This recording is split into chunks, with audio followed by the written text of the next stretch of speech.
The closure of theatres at the start of the pandemic meant that fewer people had access to cinemas and more people watched films online.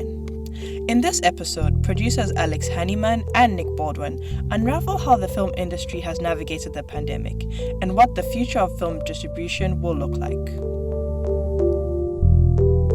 My name is F1 Fojo and this is Unravelled.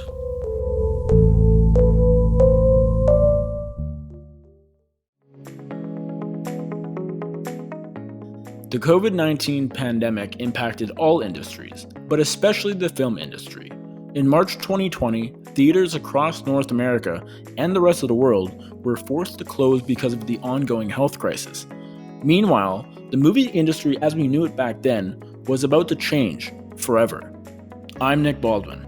And I'm Alexander Hanimyan. This is the segment about the future of how people will consume movies. First, to catch us up on what happened over the past 20 months, we spoke with Damon Martin. Damon is the founder and owner of nerdcoremovement.com, a website that covers the entertainment industry, including movies, TV shows, and other pop culture. I mean, I think it affected everybody, but I think it was particularly devastating to the entertainment industry because, movie theaters shut down, movie releases were pushed back or canceled or completely, reorganized because of the pandemic. Television shows had to stop production. So it was pretty dramatic and pretty impactful. I mean, again, we had, there's a lot of stuff that was already in the bank, a lot of filming that had already been done. But on the flip side of that is that, everything else that was either coming out or expected to be coming out had to be put in the can and put away. So, it kind of delayed a lot of what I was able to do in my job in terms of coverage just because there wasn't stuff coming out. The release dates of some movies were pushed back, while other movies still in production were brought to an outright halt. As the year 2020 progressed, many studios went ahead with the release of their movies, but that often happened via streaming platforms such as Netflix, HBO Max, and Amazon Prime, not in theaters like normal, because COVID-19 was, and still is, anything but normal. Nearly 2 years since the pandemic hit, theaters are now opening back up. But in some ways, we're in a similar spot as we were back in 2020 and earlier in 2021. Movies are being released in multiple ways, some in theaters, some on streaming platforms, and some using a hybrid model known as day-and-date release, where the movies get released both in theaters and on streaming services simultaneously. And it appears that the future of movie distribution is very much up in the air. Will theaters dominate the movie market once again, or will streaming platforms take over? Paul DeGarabedian, the senior media analyst at Comscore, tends to think we may not go back to a pre-pandemic normal, but that theaters will still dominate new releases for years down the road. Paul deals with statistics and information about the box office, and he analyzes the success or lack thereof of movies. I actually feel like for the even smaller movies that the best release model involves a theatrical window, unless the movie was conceived as either an episodic TV show or a movie designed for the small screen. But otherwise, I think the whole point of the movie theater is that you get it there first, you get that prestige and exclusivity, and then it gives that movie a greater desirability. I think filmmakers want their movies in theaters. And again, as we saw this summer with Black Widow, talent often their monetary deals, their money deals are based on theatrical box office. Why? Because that's where you're getting a lot of money. And even a tiny percentage of that, again, Avengers Endgame, close to, around 2.8 billion worldwide. You don't make $2.8 billion. Not that all that went to the studio. It's shared with theaters too and talent and all that. But you're not going to make $2 billion on a movie just on streaming. It's just not going to happen. The financial metrics are not there. Not only is there a financial benefit to releasing movies in the theaters, but there's a uniqueness to the experience of watching a movie in a theater that just can't be matched at home on a streaming platform. The movie theater has not gone the way of let's say the pay telephone. because there's something singular and unique about going to the movie theater. Also, for any film fan like myself, it is a emotional experience going to a movie, and we have that connection to the movie theater experience, and that's not going away. I think a lot of people thought it would, because convenience is great, but that doesn't feed your soul. What feeds your soul is going to a movie, having a great time, talking about it with people in the lobby, then going home and ruminating on the film and the themes and what happened in that film. So convenience is great. One click away is awesome, but you got to have that bigger than life experience, whether it be going to a concert, a live show, on the theatrical stage, or a sporting event. There's just nothing like seeing those events in person. It's a very analog experience, and I think we all love those as human beings. Damon echoes Paul's thoughts about watching a movie in a theater. I remember one of my favorite movie-going experiences of the last few years was going to see Avengers Infinity War in theaters. And I'm sorry for spoiling anything, but at the end of the movie, there's a pretty dramatic ending. And I remember in the theater, like, I'm a big comic book guy, so I had an idea what was going to happen. I didn't know how they were going to get there, but I had a pretty good idea what was going to happen. And so when it actually happened in the theater, it was crazy. Like, there was this hushed silence, and there were actually people, like, there were some people crying in the theater, and like, it was just so. And then then again, when Avengers Endgame came out a year later, when, you know, all the heroes kind of mounted together to fight the final battle, I mean, the crowd was just uproared and applauded, and there's just, you can't get that experience anywhere. It's like going to a concert. Like, I can watch a million concerts on YouTube or streaming, but it doesn't replace being there for the actual concert, and that's kind of what movie theater going is about. Some people prefer watching movies at home. One of them is Tom Ernst, a Toronto-based film critic for the website originalsin.ca. He avoids the theaters on busy nights like Fridays and Saturdays because he doesn't want to be distracted by people while he's trying to review a movie. In fact, that happened to another film critic he knows, and it changed the way he viewed the movie. Jeff Pavere, a very good film critic, years ago wrote an article about how going to see a certain film at a press release with with an audience, and then going to the junket, really altered his opinion of it, in that he really thought he loved the film. And then only later, and he wrote the review, a very favorable review, and only later did he realize this isn't such a great movie, that he was sort of swept up in the moment. Sometimes you could be influenced by your surroundings, and I really find that when I watch a film on my own, in my own time, I'm dedicated to my opinion of that film. I'm not influenced by the person sitting beside me. And I think that's essential. I think it's really essential, even when you go to a big screen movie for a critic, to disengage from everything else around them and just focus on what is happening on screen and how that is affecting you. It's actually a very zen way of watching a movie. Even before the pandemic, streaming services such as Netflix were gaining momentum and popularity in the movie industry. Paul says he thinks COVID-19 actually showed why a more dominant day-to-day release plan was never going to work in the long term. I've been known to say we packed 10 years of change into 1 year. And that's really what this did. But we also packed 10 years of, analysis into 1 year. So now if we were heading towards a day and date model for most films, well, now we're not, because we got to test it in real time over the past year and a half. So it is intriguing, and it is interesting that this unforeseen event, unlike any other, except maybe if you go back to the 1918, the pandemic of 1918, that's a whole different story, but there are parallels here.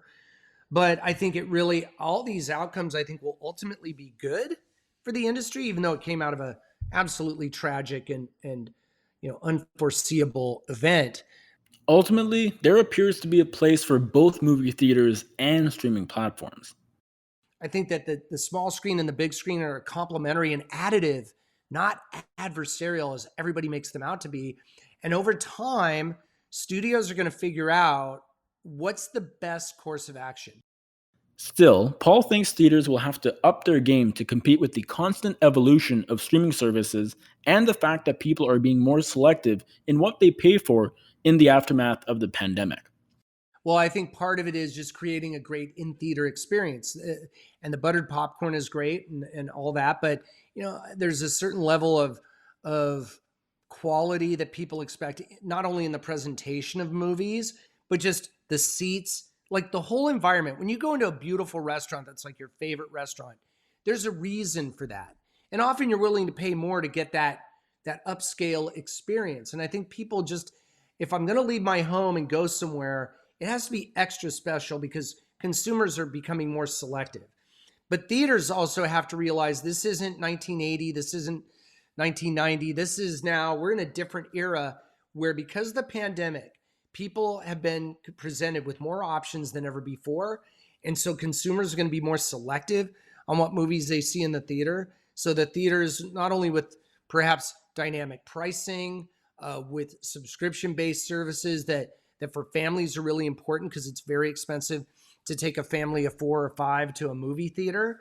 And then maybe some giveaways. I don't know. I mean, at these movie conventions, hardcore, hard-edged movie executives are like clamoring to get a free t-shirt. So or a hat or a tchotchke of some sort. I would think that theaters doing these cool like giveaways, and some of the theaters do that. Great theater managers do that. And also beyond that, doing Q&As with filmmakers, either real or virtual, in person or virtual. And then just having great movies in your theater, especially on the independent side, curating for us what are the best foreign language films or independent films that are out there. As far as the future of movie distribution goes, all three of our guests tend to think we're headed back to a market dominated by theatrical releases, and that the hybrid model will mostly get left behind with COVID-19. Tom says there's still an attitude toward big screen movies, that it separates certain movies from the rest based on importance and whether they deserve to be watched by a theater audience. For him, movies might only need 1 to 2 weeks of exclusivity in the theaters before hitting streaming platforms. Paul echoes Tom's thoughts, saying having a movie in a theater makes it more desirable to the audience. Damon says, from a consumer point of view, a theatrical release followed by the movies hitting streaming platforms 30 to 60 days later will give moviegoers a chance to pick and choose what they want to see. In other words, they can get the full theater experience for their most anticipated movies, and they can wait a couple of months for the movies they really aren't in a rush to see and save some money. But having said all that, things can change, and consumers are ultimately going to be the ones who dictate the future of movie distribution. I think it's more about the consumer kind of showing what they want. The most powerful people in Hollywood are the consumer, not the executives, not the theater owners. It's the consumer, the movie fan, or the fan of entertainment. We're in the infancy of this, really. You could start the clock right now for the technology and the way that and the content are going to meld together in ways we haven't even imagined yet. So Alex, have you been back to the theater since COVID? Yeah, I've been a couple times actually.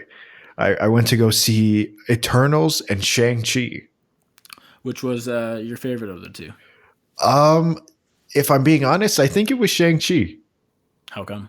I just think it was such a different type of Marvel movie because they've never gone down that path before. It was so focused on like superheroes and powers, whereas this one there was a little more to it. How about you? Have you gone back to the movies since then? I have. I've seen those movies. I've seen Venom. I saw Ghostbusters recently. Shang-Chi I really liked. Dune I found super confusing. It felt like a good movie, but I just didn't know what was going on, so I don't know if I was able to appreciate it as much as other people did. I guess as we're in this post-COVID era or getting towards that point anyways, do you enjoy going back to the theaters? Do you like watching movies in that setting, or would you prefer streaming at home? No, I would most definitely love to continue going back to the movies. There's something about the sound, the screen, and I think it was brought up on the podcast a couple times. The popcorn is delicious. It's true, and Paul liked the beer as well. So I mean, and you can't complain too much about that. I would think. No, you cannot. Any movie coming up in the next couple months that you're excited to see? The new Spider-Man. I am a huge Marvel geek. I've watched every single movie, and I cannot wait for Spider-Man. Me too. I'm intrigued to see whether or not we'll see more than one Spider-Man. I have a feeling we will, but I guess to be determined. Top Gun 2 should be a lot of fun as well. And I guess as far as like theaters versus streaming services, I also really enjoy going to the theaters. I just think it's you make watching a movie into an outing. I like that. And as you said, I like the popcorn as well. But I will say, the ease of streaming movies at home, you just pull out your laptop, your Chromecast, or your TV, whatever the case is. You can watch so many different movies just at the click of a button or two. So I do like the streaming services. I think they'll continue to, give theaters a run for their money as we get further into the 2020s. But in the end, I also still really love going to the movies. That's all, folks.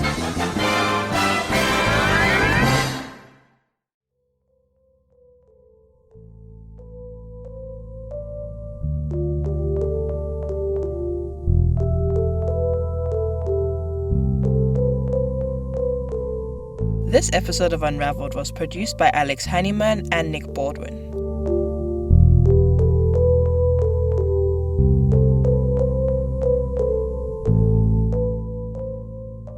Our associate producer is Taha Hashmani, and our executive producer is Elena DeLuigi. Special thanks to John Powers for composing our theme music, and Ben Shelley for creating our podcast artwork. Our professor is Amanda Cupido, and special thanks to Lindsay Hanna and Angela Glover.